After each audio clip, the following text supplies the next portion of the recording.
کہ یہ صحابہ کرام کے گستاخ ہیں، آپ صلی اللہ علیہ وسلم کے گستاخ ہیں، اہل بیت کے گستاخ ہیں۔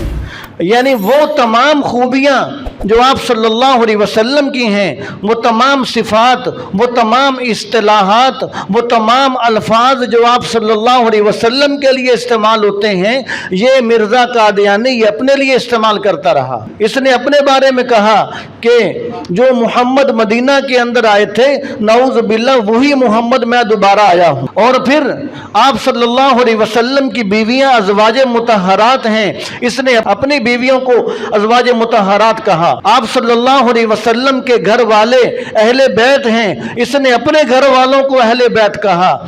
آپ صلی اللہ علیہ وسلم کی زیارت کرنے والے صحابی ہیں، اس نے اپنے چمچوں کو صحابہ کہا۔ تو وہ تمام صفات، اصطلاحات، خوبیاں، وہ تمام چیزیں جو آپ صلی اللہ علیہ وسلم کے لیے استعمال ہوتی تھیں، اس نے وہ تمام چیزیں اپنے لیے استعمال کی ہیں۔ اس لیے یہ کہ حضور پاک صلی اللہ علیہ وسلم کا بھی گستاخ ہے، اہل بیت کا بھی گستاخ ہے، صحابہ کرام کا بھی گستاخ ہے، یہ سب کا گستاخ ہے۔